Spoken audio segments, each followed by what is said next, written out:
دل نہیں چاہتا کہ پی ٹی آئی کے اوپر جو ہو رہا ہے اس کی مذمت کی جائے۔ عمران خان صاحب کی فرعونیت اور ان کے جو لیڈران تھے ان کی فرعونیت کا اگر جائزہ لیا جائے تو واقعی دل نہیں چاہتا کہ ان کے اوپر ہونے والا بالکل تھوڑا سا بھی ظلم کی نگاہ سے دیکھا جائے، بلکہ دل تو یہ چاہتا ہے کہ ہنسا جائے، خوش ہوا جائے، مطمئن ہوا جائے۔ لیکن ہمیں قائد تحریک الطاف حسین بھائی نے ایک نظریہ دیا ہے اور وہ نظریہ ظلم کے خلاف ہے۔ چاہے ظلم جس پہ بھی ہو، ظلم رہتا ہے، غلط جس کے ساتھ بھی ہو، غلط رہتا ہے۔ الطاف بھائی میرے لیڈر ہیں اور عمران خان نے ان کے خلاف جو بکواس کی، جس طریقے سے یہ کہا کہ لندن کے اندر ڈرون ماروں گا، جس طریقے سے ایم کیو ایم کے کارکنان کو لاپتہ کیا گیا، جبری گمشدہ کرنے کے بعد ان کی نعشیں پھینکی گئیں، اس کے اوپر پی ٹی آئی کے دوست ہنستے رہے۔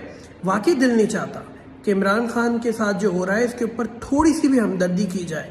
بالکل دل نہیں چاہتا کہ اس کے لیڈران کے جس طریقے سے جبری پی ٹی آئی سے علیحدگی اختیار کرنے پر مجبور کیا جا رہا ہے اس کی ذرا بھی مذمت کی جائے، لیکن فرق رکھنا لازم ہے۔ الطاف بھائی کا پیغام محبت ہے، جہاں تک پہنچے۔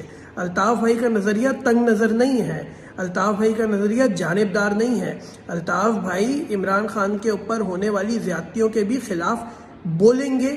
الطاف بھائی عمران خان کے کارکنان کے ساتھ ہونے والی زیادتیوں کے خلاف بھی بات ہمیشہ کرتے رہیں گے، کیونکہ الطاف حسین سب کا ہے۔ الطاف حسین ہر ظلم کے خلاف ہے اور الطاف حسین نے ہمیں سکھایا ہے کہ ظلم جس پر بھی ہو مذمت کرو۔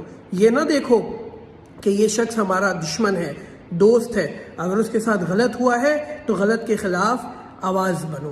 یہی ہم میں اور پی ٹی آئی کے کارکنان میں فرق ہے، اور الطاف بھائی کا یہ قول ہے، wrong is wrong no matter who does it اور سیز اٹ۔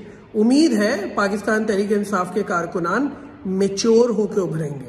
امید ہے عمران خان صاحب بھی اپنے اوپر آنے والے اس وقت کو یاد رکھیں گے، آئندہ کسی کے اوپر مذاق اڑانے سے پہلے۔